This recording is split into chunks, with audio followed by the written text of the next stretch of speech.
Police report ಅಲ್ಲಿನೂ ಈ advertisements ಬಗ್ಗೆ ಮಾನ್ಯ ಪೊಲೀಸ್ ಆಯುಕ್ತರು ಬಹಳ ಸ್ಪಷ್ಟವಾಗಿ ನಮಗೆ ತಿಳಿಸ್ತಾರೆ. So detailed enquiry to be conducted by assistant commissioner. ಇದರಲ್ಲಿ market intelligence reports, police inputs, suspicious advertisements, ಇದರಂತೆ ನಮ್ಮ ಉಪವಿಭಾಗ ಅಧಿಕಾರಿ ಜೊತೆನಲ್ಲಿ ACP ರವರು, ಇನ್ಸ್ಪೆಕ್ಟರ್ ಅವರು, ಅದೇ ರೀತಿ ನಮ್ಮ district registrar for cooperative societies ಅವರೊಂದು ತಂಡ ಮಾಡ್ಕೊಳ್ತಾರೆ. ಇವರು ಹೋಗಿ ಸ್ಥಳ ಪರಿಶೀಲನೆ ಮಾಡ್ತಾರೆ. ಈ ಕಾನೂನು ಅಡಿಯಲ್ಲಿ ಇವರು ಪರಿಶೀಲನೆ ಮಾಡಬೇಕು. ಪರಿಶೀಲನೆ ಮಾಡಿ ಒಂದು ಡೀಟೇಲ್ಡ್ ವರದಿಯನ್ನು ಜಿಲ್ಲಾಧಿಕಾರಿಯಾಗಿ ನನಗೆ ಅವರು ಸಲ್ಲಿಸಬೇಕು. ಸರ್ಚ್ ಮಾಡುವಾಗ ಸುಮಾರು ಡಾಕ್ಯುಮೆಂಟ್ಸ್ ಅವರಿಗೆ ಸಿಕ್ಕಿದ್ದಾವೆ. ಉದಾಹರಣೆಗೆ ಫೈನಾನ್ಷಿಯಲ್ ಟ್ರಾನ್ಸಾಕ್ಷನ್ಸ್, ಠೇವಣಿದಾರರ ಪಟ್ಟಿ, ಹಾಗೂ ಅವರಿಗೆ ನಿಮ್ಮ ಕಡೆ ಏನಾದರೂ ರೆಗ್ಯುಲೇಟರಿ ಪರ್ಮಿಷನ್ಸ್ ಇದಾವ ಇಲ್ಲ ಅಂತ ಕೇಳುವಾಗ ಅವರು AC ರವರಿಗೆ ಯಾವುದೇ ರೆಗ್ಯುಲೇಟರಿ ಪರ್ಮಿಷನ್ ಕಾಪೀಸ್, ಲೈಸೆನ್ಸಸ್ ತೋರಿಸಲಿಕ್ಕೆ ಆಗಲ್ಲ. ಇದನ್ನು ಉಪವಿಭಾಗಾಧಿಕಾರಿಗಳು ಒಂದು ಮಹಜರ್ ಡ್ರಾ ಮಾಡ್ತಾರೆ. ಒಂದು ಡೀಟೇಲ್ಡ್ 150 ಪೇಜ್ ರಿಪೋರ್ಟ್ ಬರೆದುಬಿಟ್ಟು ನನಗೆ ಸಲ್ಲಿಸ್ತಾರೆ. ಈಗ ಈ ರಿಪೋರ್ಟ್ ಸಲ್ಲಿಸಿದ ನಂತರ ಕಾನೂನು ಅಡಿಯಲ್ಲಿ ಜಿಲ್ಲಾಧಿಕಾರಿಯಾಗಿ ನಾನು revenue secretary as per KPID act ನಾನು ಸೆಕ್ರೆಟರಿ ಆಫ್ ರೆವೆನ್ಯೂ ಡಿಪಾರ್ಟ್ಮೆಂಟ್ಗೆ ಇಮಿಡಿಯೇಟ್ಲಿ ತಿಳಿಸಬೇಕಾಗುತ್ತೆ. ಅವರು ನಿನ್ನೆ ನಮ್ಮ ಅಸಿಸ್ಟೆಂಟ್ ಕಮಿಷನರ್ ಅವರು ನಿನ್ನೆ ನನಗೆ ವರದಿ ಸಲ್ಲಿಸಿದ್ದಾರೆ.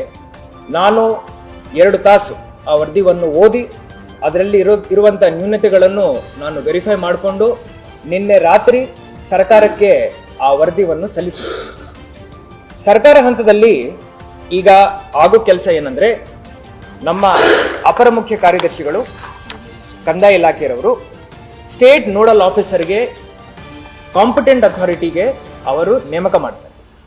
Competent authority has all the powers to seize movable immovable properties, freeze bank accounts and also take action by taking the concurrence of special court.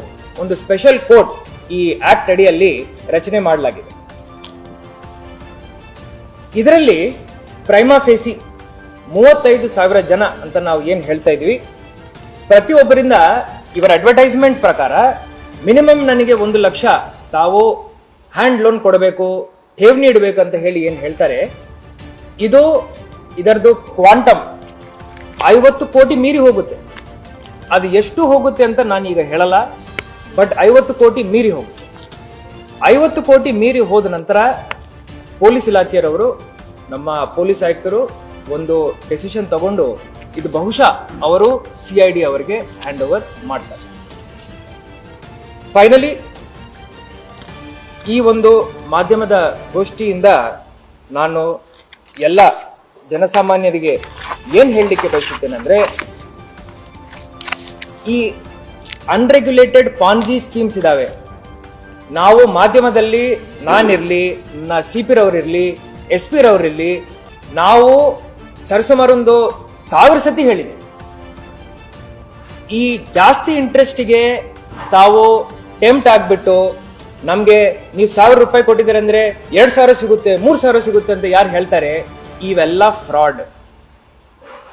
RBI guidelines ಪ್ರಕಾರ RBI website ನಲ್ಲಿ ಎಲ್ಲ financial regulatory bodies ಹಾಗೂ ನಾನ್ banking financial ಕಂಪನಿಗಳ ಹೆಸರು ಪಟ್ಟಿಯನ್ನು ಅವರು ಬಹಿರಂಗ ಮಾಡಿದ್ದಾರೆ. ಅಲ್ಲಿ ಹೋಗಿ ಆ ಪಟ್ಟಿನಲ್ಲಿ ಅವರು ಇದಾರಾ ಇಲ್ಲ ಅಂತ ಚೆಕ್ ಮಾಡಿಕೊಂಡು ಆವಾಗ ಇನ್ವೆಸ್ಟ್ ಮಾಡಬೇಕು. ಇನ್ವೆಸ್ಟ್ ಮಾಡೋದು ತಪ್ಪಲ್ಲ, ಬಟ್ ಈ ರೀತಿಯ ಯಾವುದೇ ರೆಗ್ಯುಲೇಟರಿ ಫ್ರೇಮ್ವರ್ಕ್ ಅಲ್ಲಿ ಬರಲಾರ್ದ ಸಂಸ್ಥೆಗಳಲ್ಲಿ ಅವರು ಇನ್ವೆಸ್ಟ್ ಮಾಡೋದು ಬಹಳ ತಪ್ಪು, ಅದು ಇಲ್ಲಿಗಲ್ ಆಗುತ್ತೆ.